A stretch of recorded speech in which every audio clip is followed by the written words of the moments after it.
అందరికీ నమస్కారం. నా పేరు శివప్రసాద్, మీ తెలుగు ట్రావెలర్. ఈరోజు మనం షోర్ టెంపుల్లో ఉన్నాం. మీకు తెలుసు మనం మహాబలిపురం చేరుకున్నాం. ఇప్పుడు టికెట్ తీసుకున్నాం. టికెట్ 40 రూపాయలు. గమనించగలరు, ఇదే టికెట్తో మహాబలిపురంలో గల మిగిలిన టెంపుల్స్ని కూడా దర్శించవచ్చు. అక్కడ మళ్ళీ ప్రత్యేకంగా ఎలాంటి టికెట్ తీసుకోవాల్సిన అవసరం లేదు. ఇది సెల్ఫీ పాయింట్.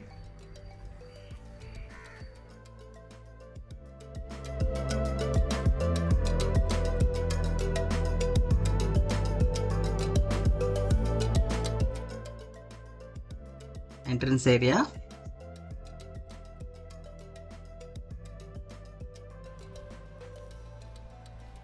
వావ్, చాలా బాగుంది కదా గార్డెన్ అంతా కూడా. ఎడమవైపు గమనిస్తే సీ చూడండి ఎంత అందంగా ఉందో. ఇక్కడ నుంచి సూర్యోదయం చాలా అద్భుతంగా ఉంటుంది. అయితే ఇంకా సూర్యుడు రాలేదు. ఈ టెంపుల్ అంతా గ్రానైట్తోనే నిర్మించడం జరిగింది. ఈ టెంపుల్ని 7వ శతాబ్దంలో నిర్మించారు. పల్లవ రాజైన 2వ నరసింహవర్మ నిర్మించారని చరిత్ర చెబుతుంది.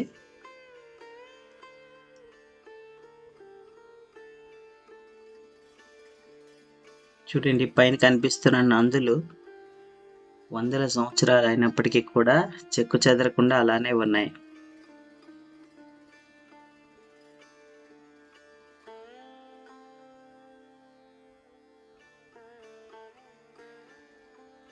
ఈ టెంపుల్ని ద్రావిడ శైలిలో నిర్మించడం జరిగింది.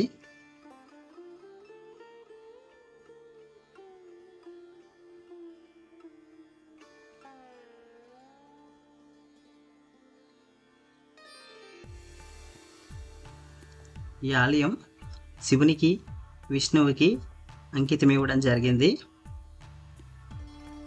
చూడొచ్చు శివలింగాన్ని. ఓం నమ శివాయ.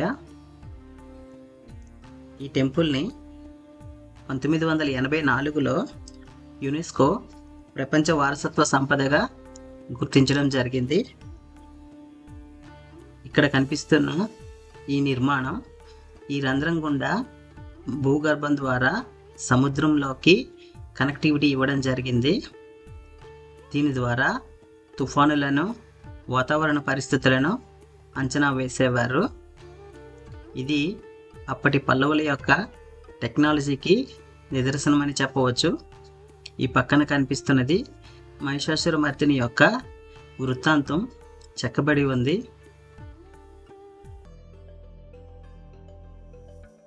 ఇప్పుడే సూర్యోదయం కావస్తుంది. చూడండి ఎంత అద్భుతంగా ఉందో.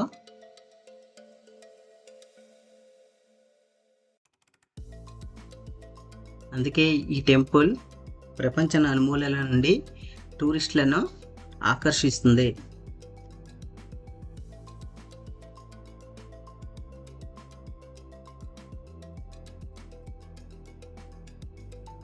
ఇప్పుడు మనం షోర్ టెంపుల్ నుంచి 2 కిలోమీటర్ల దూరంలో గల ఓల్డ్ లైట్ హౌస్ను చేరుకున్నాం. కాస్త మెట్లెక్కి పైకి వెళ్దాం. ఈ లైట్ హౌస్ కూడా పల్లవుల కాలంలోనే నిర్మించబడింది. ఇక్కడ నుంచి చూసినట్లయితే మహాబలిపురం ఎంతో అందంగా కనిపిస్తుంది. లోపల గమనిద్దాం, ఏమీ లేదు. పైకి మెట్లు ఉన్నాయి.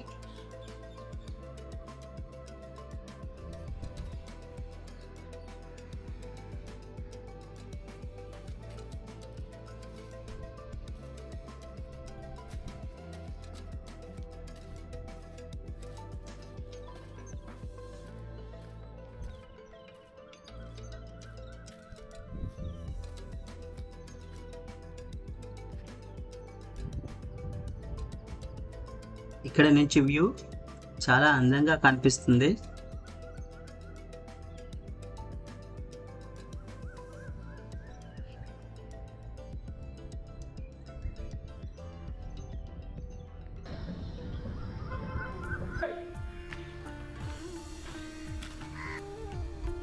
ఓల్డ్ లైట్ హౌస్ క్రిందనే మహిషాసురమర్దిని గృహను చూడగలం. ఒకవైపు మహిషాసురమర్దిని యొక్క వృత్తాంతాన్ని ఇక్కడ పూర్తిగా నిర్మించడం జరిగింది.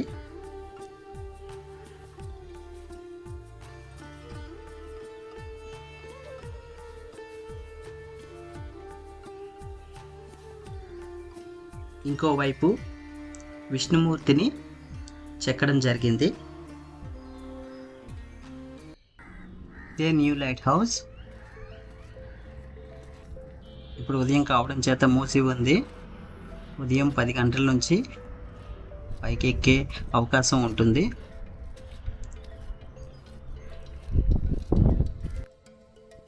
ఇలా ప్రక్క నుంచి వెనుకకు వెళ్దాం.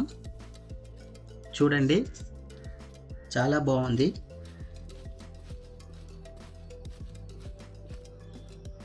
రెండు రాళ్ల మధ్య నుంచి త్రోవ ఎంతో అందంగా ఉంది.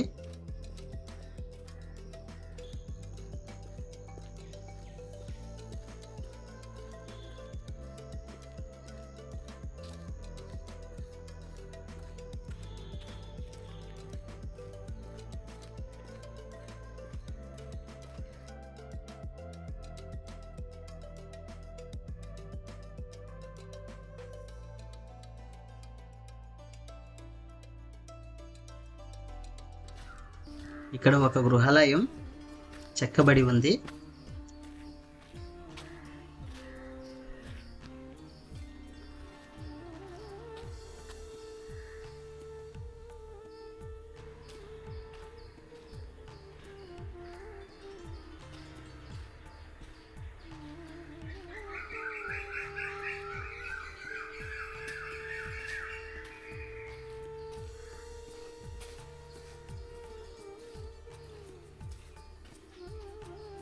లోపల ఏమీ లేదు, ధ్వంసం చేసినట్లుగా ఉంది.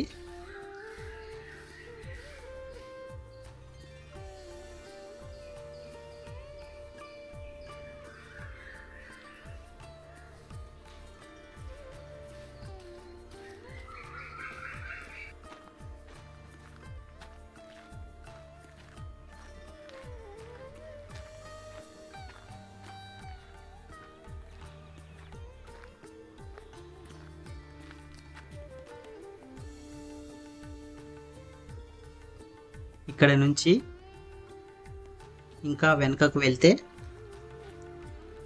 ద్రౌపది గృహాలయం ఉంది. కానీ ఇక్కడ కూడా ఏమీ చెక్కబడి లేదు.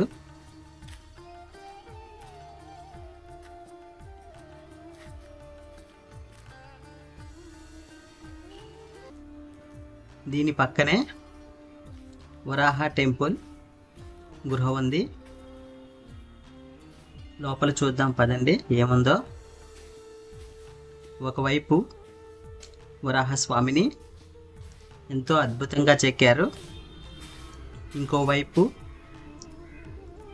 త్రివిక్రమ అవతారం చూడవచ్చు.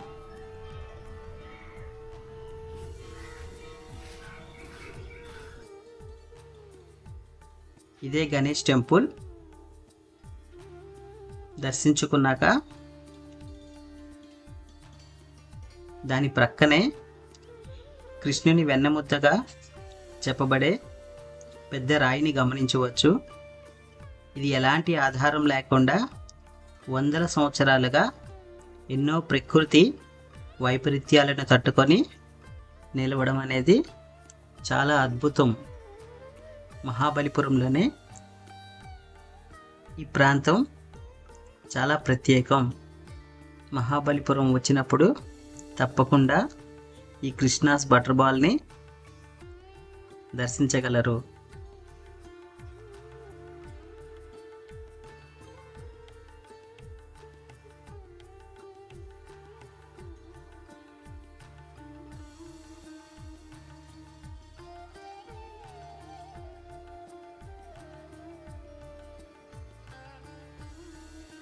ఇది వాటర్ స్టోరేజ్ కోసం నిర్మించి ఉండవచ్చు.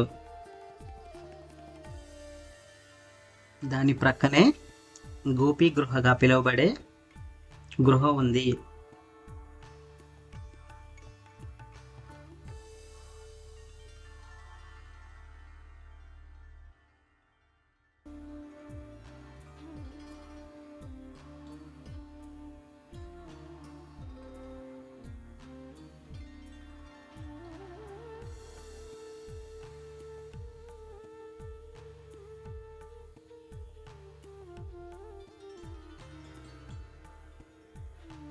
ఇంకొంచెం ముందుకు వెళితే రాతిపై ఏనుగు, కోతి, నెమలిని ఎంతో అందంగా చెక్కడం గమనించవచ్చు. ఇప్పుడు మనం చూస్తున్నది అర్జున తపస్సుగా పిలువబడుతుంది. దీన్నే భగీరథ రాతి కట్టడంగా కూడా పేర్కొంటారు. ఇది 7వ శతాబ్దంలో పల్లవ రాజ్య ప్రజల యొక్క జీవన శైలిని తెలియజేస్తుంది. చరిత్రపై ఆసక్తి ఉన్నవాళ్ళు ఈ భారీ రాక్ కట్టడం ఎంతో ఆకర్షిస్తుంది. లోపల చూసినట్లయితే ఏమీ చెక్కబడి లేదు.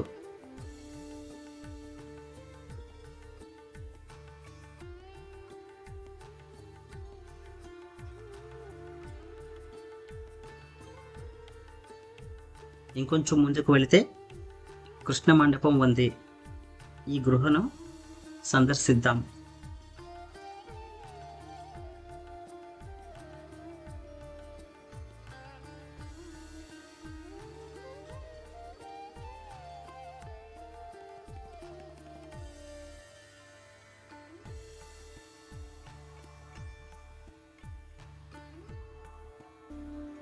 ఇక్కడ చూసినట్లయితే అప్పటి ప్రజల యొక్క జీవనశైలి, పనిముట్లు, గోవులు క్లియర్గా అందంగా చెక్కడం గమనించగలం.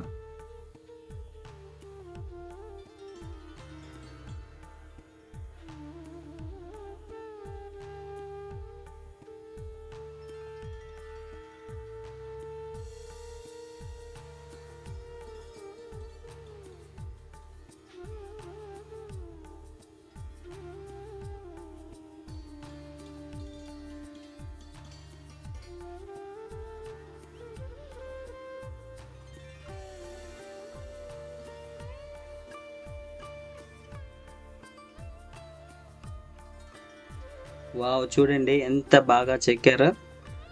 ఇప్పుడు ఇక్కడ నుంచి 1 కిలోమీటర్ దూరంలో పాండవ రథాలుగా పిలువబడే పంచరథాలను ఇప్పుడు మనం సందర్శిస్తున్నాం. మహాభారతంలోని పాండవుల పేర్లతో ఈ రథాలను పిలుస్తారు. కానీ నిజానికి పాండవులకు వీటికి ఎలాంటి సంబంధం లేదు. ఈ పంచరథాలను 7వ శతాబ్దంలో నిర్మించడం జరిగింది. పల్లవరాజు అయిన మొదటి నరసింహవర్మ దీనిని నిర్మించారని చరిత్ర చెబుతోంది. ఈ ప్రాంతం అప్పట్లో మామల్లపురంగా పిలువబడేది. ఇది అప్పటి శిల్పకారుల యొక్క ప్రతిభకు ఒక గొప్ప ఉదాహరణ.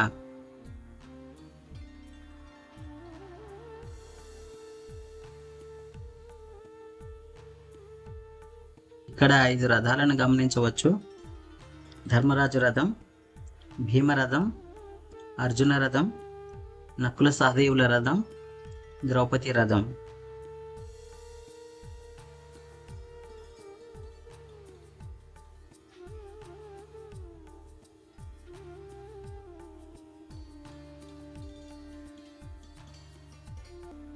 ఇవన్నీ కూడా ఏకరాతితో అంటే ఒకే కొండను తొలచి నిర్మించడం జరిగింది.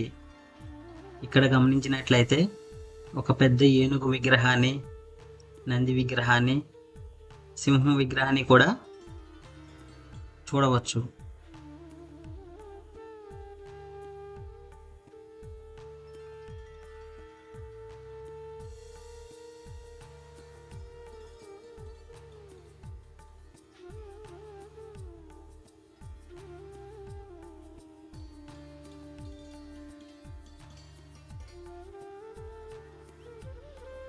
ఈ రథాలు గుడులుగా పూజలు అందుకోలేదు. ఇవి కేవలం శిల్పకళ ప్రయోగాలు మాత్రమే.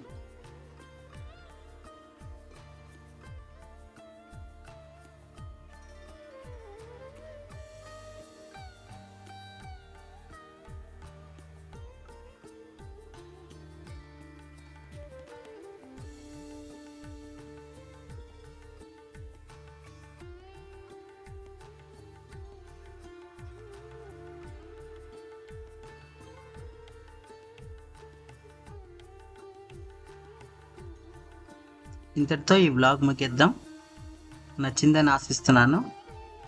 నచ్చితే లైక్ చేయండి, షేర్ చేయండి, సబ్స్క్రైబ్ చేయడం మర్చిపోకండి. మళ్ళీ కలుద్దాం.